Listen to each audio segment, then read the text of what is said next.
चलिए देखिए, आप लोगों को पता था कि नेहरू जी, पटेल जी और सिद्धरामैया जी के नेतृत्व में एक कमेटी बनी, जिसने ये बताया था कि जो स्टेट बनेगा यानी प्रोविंस बनेगा, वो ज्योग्राफिकल और आपका क्या है, जो एडमिनिस्ट्रेशन का जो सुविधा है या इज़िली जो जैसे हो सके, उसी के अनुसार होगा।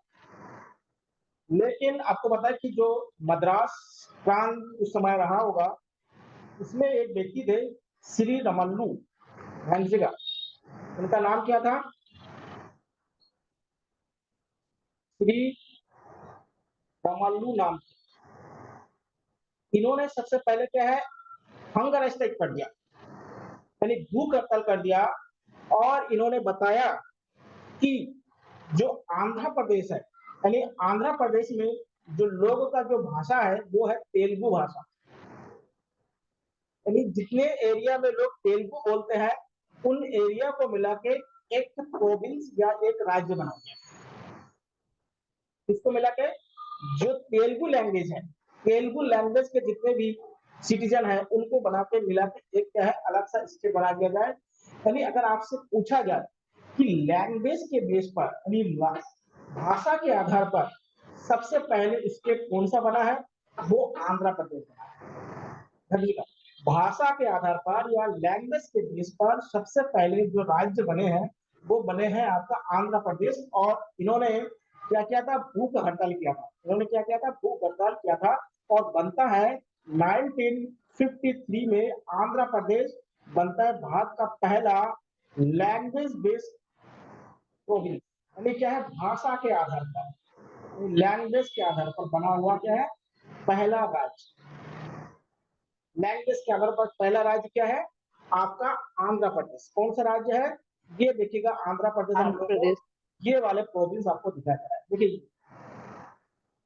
पहले ये इसमें तेलंगाना भी शामिल था और इस ये भी पहले ये भी भाग मिला के इनको मद्रास कहा जाता था। तो ये जो आंध्र प्रदेश बने हैं, ये सबसे पहले भाषा के आधार पर बने।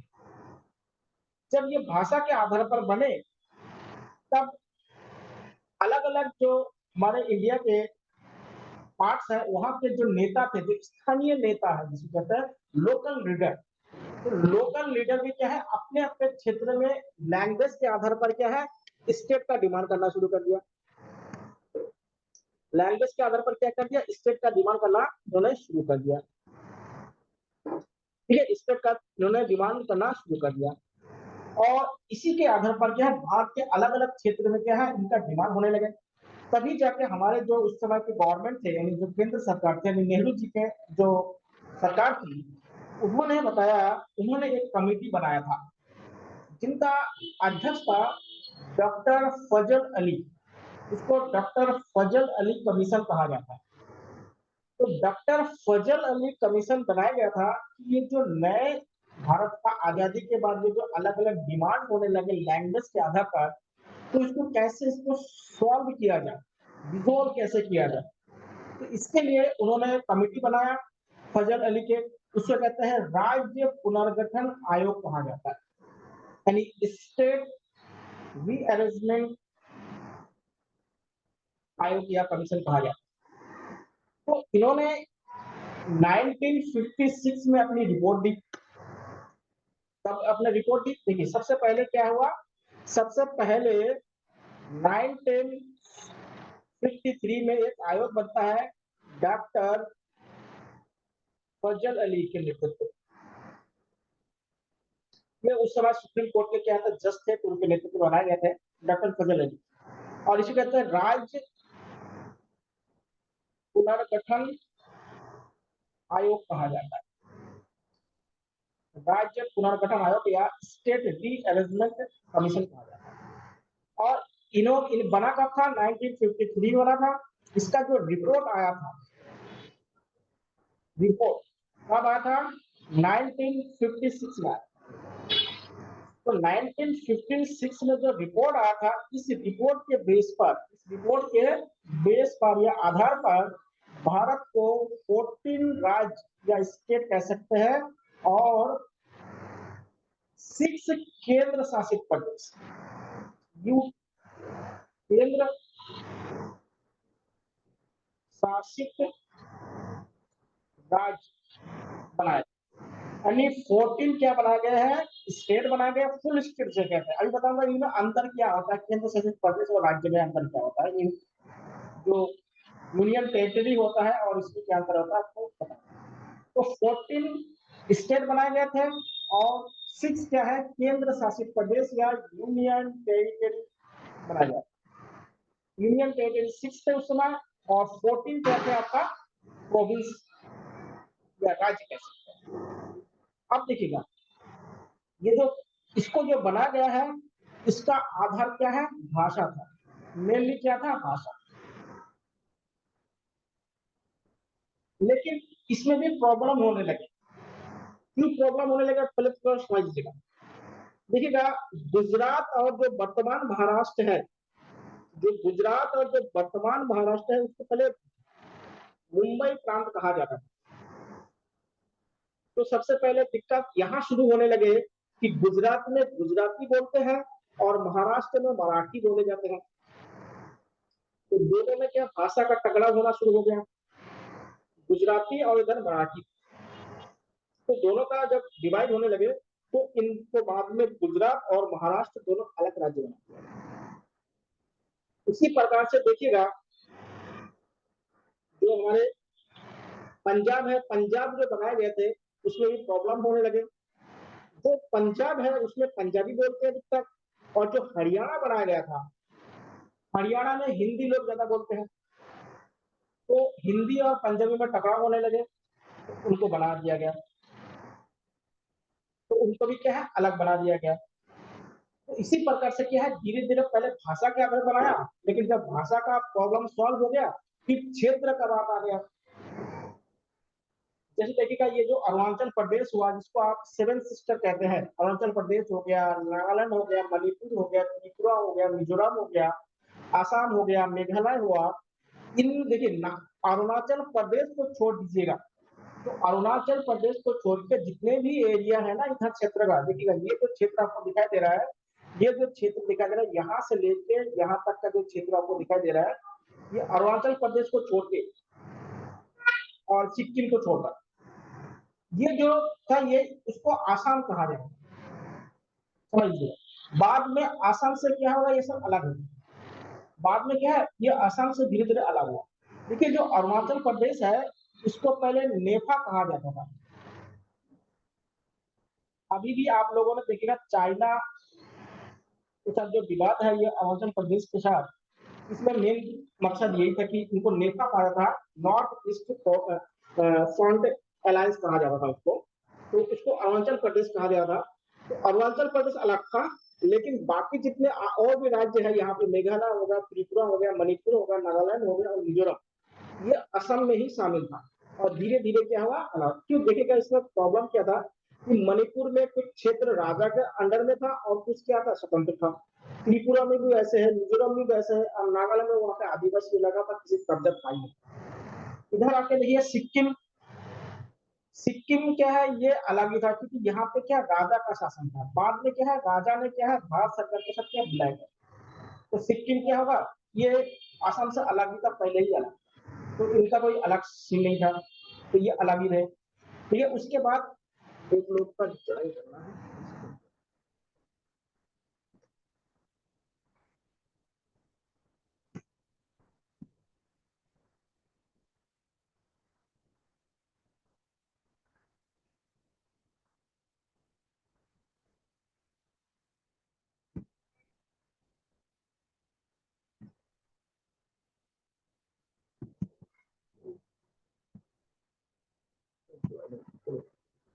तो देखिएगा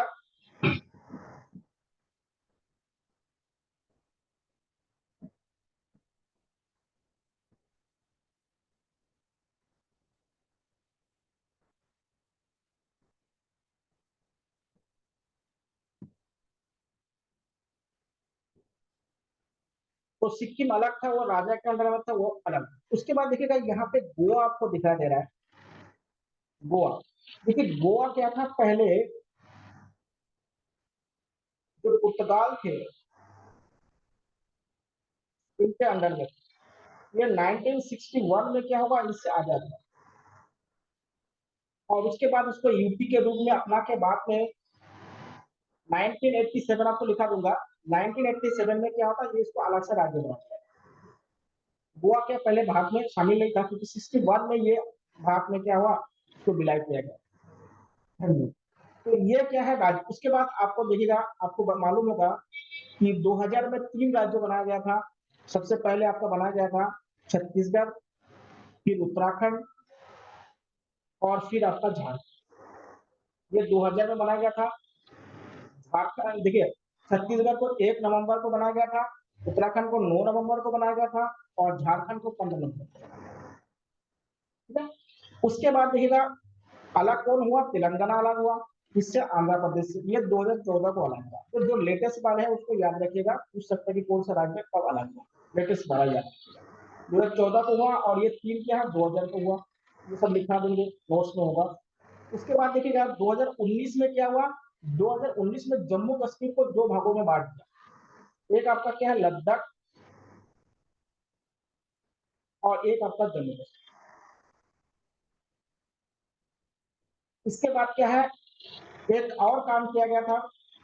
देखिएगा ये जो दीव और दमन है और दादर नगर हवेली है, ये पहले अलग अलग यूटी हुआ करता था। तो इनको एक कर दिया, ये 2019 में ही कर दिया गया।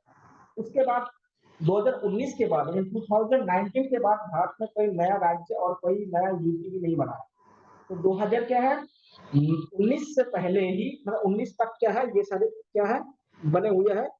इसी आधार पर अगर देखा जाए तो भारत में वर्तमान में 28 क्या है, स्टेट है, और 8 क्या है, यूटी है। आप समझ लेंगे कि स्टेट और यूटी में क्या अंतर है, पहले समझ लो। और कौन कौन सा है उसको भी आपको बताएंगे। देखिएगा, इसको फुल स्टेट कहा जाता है, और ये क्या होता है, यूटी फुल स्टेट नहीं होता है। ये क्या होता है, देखो जो यूटी होता है, ये क्या होता है, जो हमारा होम मिनिस्ट्री होता है, गृह मंत्रालय के अंडर में काम करता है।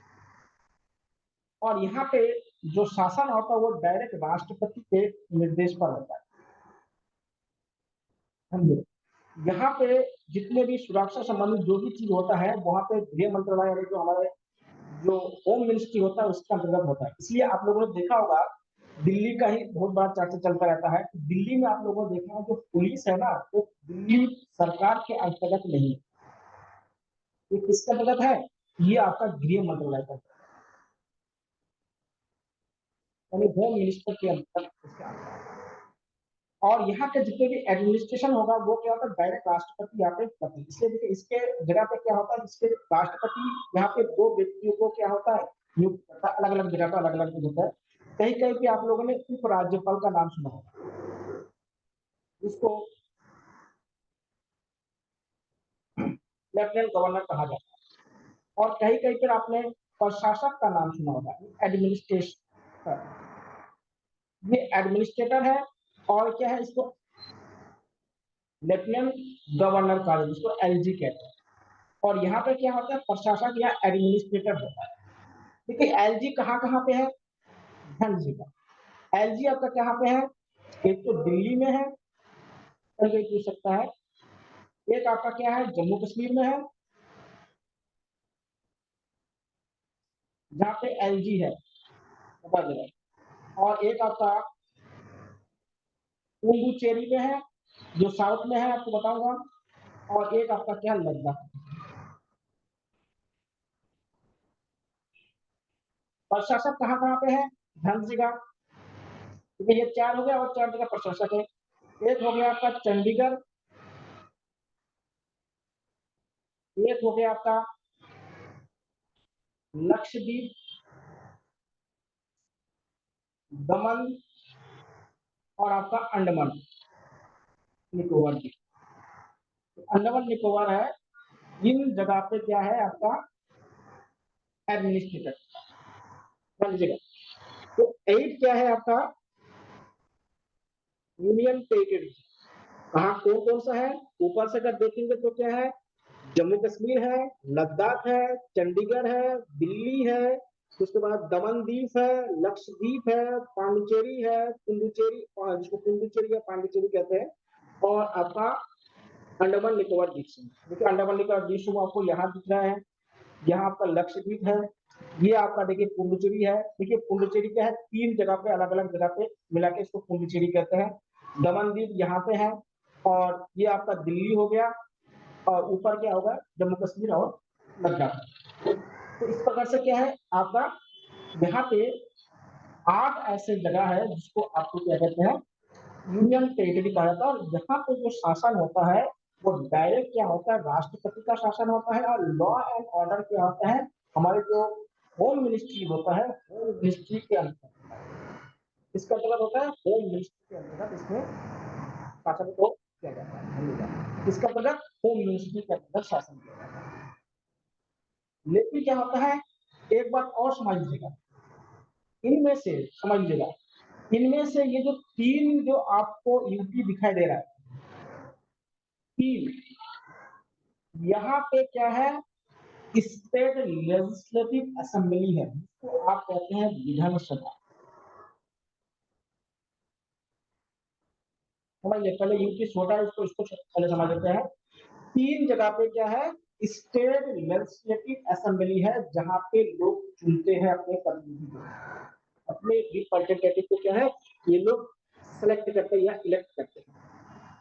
यहाँ पे दिल्ली, जम्मू कश्मीर और पुडुचेरी, यहाँ पे क्या होता है, चुनाव होता है, विधानसभा के चुनाव होते हैं। यहाँ पे विधानसभा है, जैसे दिल्ली में आप लोग जानते हैं अरविंद केजरीवाल जी का जो है। अब देखिए जम्मू कश्मीर में चुनाव नहीं हुआ है बहुत समय से, पुडुचेरी में भी चुनाव है, वहां पे भी क्या है, मुख्यमंत्री होते हैं, और वहां पे एलजीडी होते हैं, मुख्यमंत्री भी होते हैं, एलजीडी भी होते हैं, उपराष्ट्रपति भी होते हैं। तो अगर आपसे पूछा जाए कि भारत के कितने यूपी में विधानसभा है या स्टेट लेजिस्लेटिव असेंबली है, तो असेंबली क्या है, वर्तमान में यानी प्रेजेंट टाइम में 3 जगह पर, दिल्ली, जम्मू कश्मीर और पुडुचेरी, यहाँ पे चुनाव होते हैं, यहाँ पे विधानसभा के चुनाव होते हैं। लद्दाख, चंडीगढ़, लक्षद्वीप, दमन और अंडमान निकोबार में कोई चुनाव नहीं होते हैं। यहाँ पे सेंट्रल गवर्नमेंट यानी राष्ट्रपति, सेंट्रल गवर्नमेंट का मतलब राष्ट्रपति द्वारा किसी भी जो मेनली जो आईएएस ऑफिसर होते हैं उनको एडमिनिस्ट्रेटर के रूप में क्या होता है, वहां पे नियुक्त करते हैं। हाँ जी।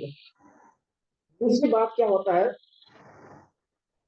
कि इनमें जितने भी प्रशासक होते हैं, वहां पे कोई कानून नहीं बनता है, वो सेंट्रल गवर्नमेंट जो कानून बनाते हैं वही लागू होता है, गृह मंत्रालय जो कानून बनाते हैं वही लागू होता है हर जगह। लेकिन दिल्ली में, जम्मू कश्मीर में और जो पुडुचेरी में कुछ चीजों को छोड़कर, जैसे लॉ एंड ऑर्डर को छोड़ के जो अब बाकी जो विषय होते हैं वो वहां के जो विधानसभा होता है उनको देते हैं। यानी कुल मिला के जो यूपी होते हैं उनको सभी अधिकार नहीं मिले हुए हैं, उनको जो अधिकार मिले हैं वो अधिक अधिकार क्या है, सेंट्रल गवर्नमेंट के पास है, स्टेट गवर्नमेंट के पास कम अधिकार है, या यूपी के पास कम अधिकार होते हैं। इसलिए आप लोगों ने देखा होगा केजरीवाल हमेशा सुप्रीम कोर्ट पे अपील करते रहते हैं कि हमें ये अधिकार दिया जाए। हाँ जी। और जो प्रशासक होते हैं वहां पे तो कोई अधिकार है नहीं, क्योंकि वहां पे कोई विधानसभा है ही नहीं, वहां पे क्या है, एडमिनिस्ट्रेटर होते हैं, वो जो भी सेंट्रल गवर्नमेंट चाहते हैं वही होते हैं। आप लोगों ने देखा होगा कि जब जम्मू कश्मीर को अलग करना है तो वहां पे राष्ट्रपति शासन लागू करके अलग कर दिया गया था, क्योंकि वहां के असेंबली से सहमति लेने की व्यवस्था नहीं थी। असेंबली को क्या कर दिया, डिसोल्व कर दिया गया था, भंग कर दिया गया था, तभी क्या है जम्मू कश्मीर को क्या है, उनको 2 भागों में डिवाइड कर दिया गया था। अब आते हैं हमें राज्य के बारे में। देखिए राज्य या स्टेट के बारे में देखिएगा, वर्तमान में 28 स्टेट है भारत में, जो 2019 के बाद की बात बोल रहा हूँ। उसके अभी नया कोई स्टेट चर्चा में है तो है, लेकिन अगर नए बनेंगे तो देखेंगे। बहुत से राज्य बने, यूपी को ही 4 भागों में डिवाइड करने की बात चल रहा है, अब बनेगा तभी देखते हैं। तो देखिए जो स्टेट होता है, स्टेट में एक जो जितने भी स्टेट है सब में क्या होता है, स्टेट लेजिस्लेटिव असेंबली होती है। आप चाहे उत्तर प्रदेश देखिएगा, उत्तराखंड देखिएगा, हिमाचल देखिए, चाहे कोई भी राज्य देखिएगा, सब में विधानसभा है। और विधानसभा में जब होंगे तो वहां पे इलेक्टेड रिप्रेजेंटेटिव होते हैं। उत्तराखंड में देख लीजिएगा। लेकिन ये जो इलेक्टेड रिप्रेजेंटेटिव है ये अलग-अलग क्या होता है जनसंख्या के राज्य में अलग-अलग जनसंख्या जो ज़्यादा कम है उसी की वजह से उसके नंबर अलग-अलग होते हैं। समझे? तीसरी बात क्या होता है इसमें जो अधिकतर कानून की बात बोल रहा हूँ, जो घरेलू कानून होते हैं 2 तरह के कानून होते हैं। अगर आप लोग को थोड़ा पॉलिटिक्स पढ़े होंगे देखिएगा हमारे यहाँ पे मेनली 3 तरह के कानून हैं। एक का नाम आप लोगों ने सुना होगा यूनियन लिस्ट का नाम सुने होंगे, स्टेट लिस्ट का नाम सुने होगा और कॉन्फ्लिक्ट लिस्ट का नाम। तो जो स्टेट लिस्ट के जितने भी लॉ होते हैं वो सब क्या होता है ये राज्य बनाते हैं। और यहाँ पे क्या होता है उपराज्यपाल ना होके राज्यपाल गवर्नर है। देखिए कोई भी राज्य उठा देखिएगा वहाँ पर गवर्नर है और गवर्नर क्या होते हैं हर राज्य के संवैधानिक प्रमुख हैं। और जो हमारे मुख्यमंत्री होते हैं वो क्या होता है हेड ऑफ द गवर्नमेंट। देखिए 2 चीज़ ध्यान रखिएगा, यहाँ पे हेड ऑफ द गवर्नमेंट है और हेड ऑफ द जो स्टेट है, राज्य है, वो 2 अलग-अलग व्यक्ति हैं। अगर आपसे पूछा जाए कि हमारे जो राज्य जैसे उत्तराखंड का ही बात करते हैं, उत्तराखंड राज्य का जो हेड है वो कौन है, प्रमुख कौन है, तो वो राज्यपाल। अगर आपसे पूछा जाए उत्तराखंड सरकार के प्रमुख कौन है, यानी हेड ऑफ द गवर्नमेंट कौन है, तो हेड ऑफ द गवर्नमेंट कौन है आपका मुख्यमंत्री यानी चीफ मिनिस्टर। ठीक है, चीफ मिनिस्टर क्या है गवर्नमेंट के हेड होते हैं और जो हमारे गवर्नर है वो क्या होते हैं स्टेट का हेड होता है। इसलिए आपको बताया था कि गवर्नर को हर राज्य में फर्स्ट सिटीजन कहा जाता है और जो हमारे जो राष्ट्रपति होते हैं वो पूरे नेशन का फर्स्ट सिटीजन है। इसको भी ध्यान रखिए क्वेश्चन पूछा गया है। तो ये कितना है 28 क्या है यहाँ पे स्टेट है और ये अलग-अलग समय पे जो है बने। और एक बात ध्यान रखिएगा जो स्टेट है आपको बताया था कि स्टेट खुद ब खुद दूसरा स्टेट नहीं बना सकता। स्टेट को अगर बनाना होगा तो सेंट्रल गवर्नमेंट का क्या है ऑर्डर है। सेंट्रल गवर्नमेंट का क्या है जो निर्णय होगा वही अंतिम निर्णय होगा। स्टेट गवर्नमेंट का कोई निर्णय इसमें काम नहीं होगा। लेकिन कुछ ऐसे अधिकार होते हैं जो राज्यपाल, ठीक है, जो राज्यपाल होता है सेंटर और जो स्टेट होता है उसके बीच में क्या होता है मीडिएटर के रूप में काम करता है, रिप्रेजेंटेटिव के रूप में काम करता है। स्टेट के इंफॉर्मेशन को सेंटर तक पहुंचना होता है और सेंटर की इंफॉर्मेशन को क्या है स्टेट तक पहुंचाने का काम कौन करते हैं राज्यपाल। और एक बात आपको और बता प्रशासन में जा रहे हैं तो एक बात ध्यान रखिए अगर राज्य में कोई भी काम होता है तो वो राज्यपाल के नाम से होता है। अगर देखिएगा राज्य में कोई भी काम हो तो मुख्यमंत्री के नाम से नहीं होगा क्योंकि मुखिया कौन है राज्य का राज्यपाल। अगर देश का कोई काम होता है तो वो क्या है प्रधानमंत्री के नाम पे नहीं होता है वो राष्ट्रपति के नाम पे होता है। इसलिए आप लोगों ने एक बात ध्यान दिया होगा कि जब भी देखिएगा स्टेट लेजिस्लेटिव का पहला सेशन होता है या साल का पहला सेशन जब भी होता है ना तो उसमें क्या होता है जो राज्यपाल होता है वो कुछ विधानसभा एड्रेस करता है उसको राज्यपाल का अभिभाषण कहा जाता है। तो राज्यपाल को अभिभाषण इसलिए दिया जाता है क्योंकि वो गवर्नमेंट या राज्य के पूरे का वो हेड है। इसलिए उनका अभिभाषण होता है जो गवर्नमेंट का भी मेनली हेड माना जाता है लेकिन मेन क्या हो राज्य का हेड है। ये 28 राज्य हैं तो 28 राज्य है और आपका क्या है 8 आपका क्या है जो अब देखिए राज्य के बारे में धीरे धीरे हम एक एक राज्य के बारे में लेकर चलते ठीक है। जो राज्य अपने उत्तराखंड है उत्तराखंड के बारे में कुछ जानते हैं इसको थोड़ा सा हम लेट में पढ़ेंगे। जो राज्य इतना हम लोग नहीं जानते हैं हम बात थोड़ा सा ऐसे राज्य से करेंगे साउथ इंडिया वाले राज्य से करेंगे। तो साउथ इंडिया के राज्य में क्या है कि आप इनके बारे में कम जानते हैं। ठीक है मेन क्या है हमारे यहाँ पे उत्तर भारत के लोग क्या है साउथ इंडिया के बारे में उतना बेहतर नहीं जानते और शायद साउथ इंडिया के लोग उत्तर भारत के बारे में अच्छे जानते हैं ये माना जाता है क्योंकि आप लोग जानते हैं कि इस समय चाहे वो साइंस और हेल्थ हो या जितने भी सेक्टर है उसमें क्या है साउथ इंडियन आगे बढ़ती जा रहा है। पॉपुलेशन कंट्रोल भी वहाँ पे बहुत ज्यादा हो गया है चाहे वो किसी भी धर्म के लोग रहते हो तो वहाँ पे क्या है नॉलेज जितने भी आजकल देखिए इसरो हो गया DRDO हो गया एम्स हो गया अधिकतर के बड़े बड़े जो वैज्ञानिक साइंटिस्ट है या जितने भी बड़े बड़े है उसमें अधिकतर क्या है साउथ इंडियन और हेल्थ सेक्टर में तो बहुत ज्यादा है लोग।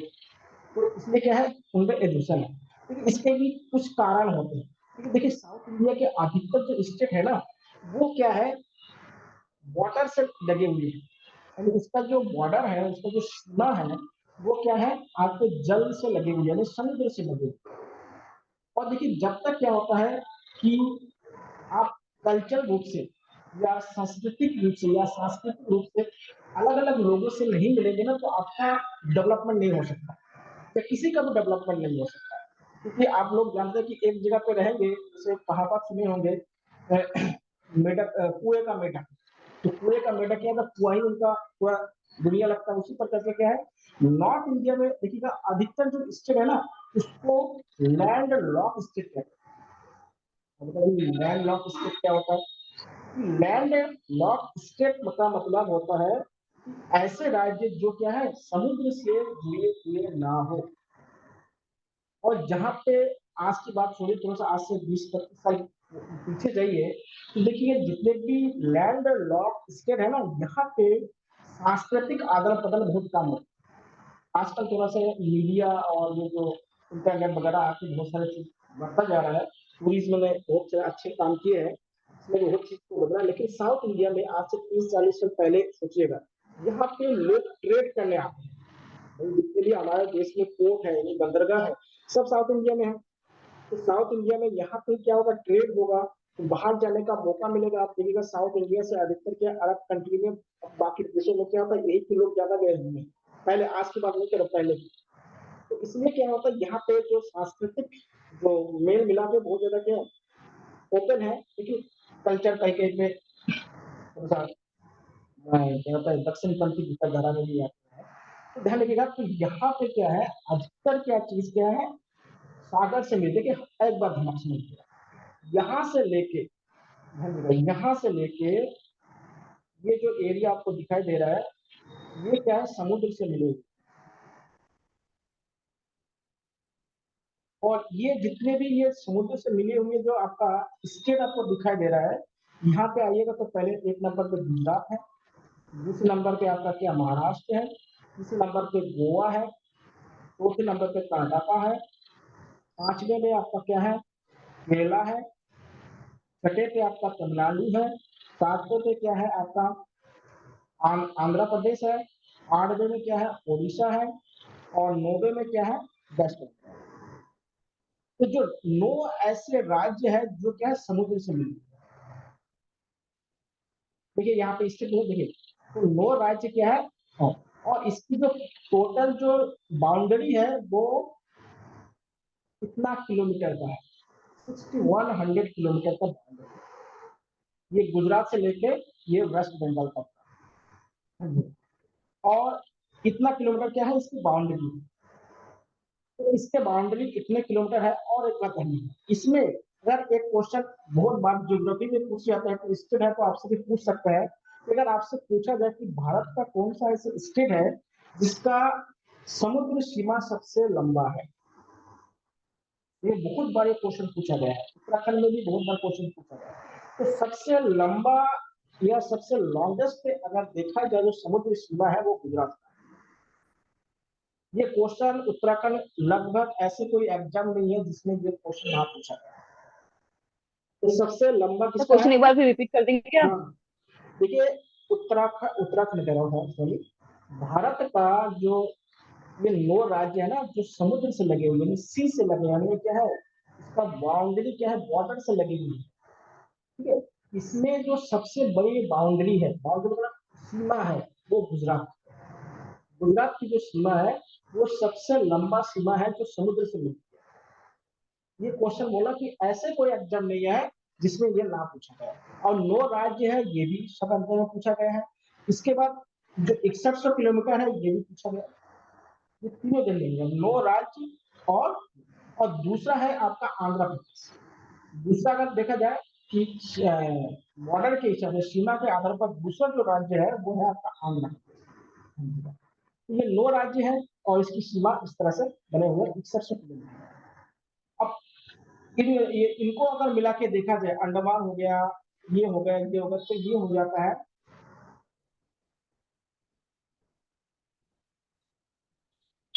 15,116 किलोमीटर। अगर इनका भी सीमा मिला दिया जाए, इनका ये पूरा सीमा उसके बाद ये वाला सीमा और ये वाला सीमा और आपका ये पुडुचेरी वाला सीमा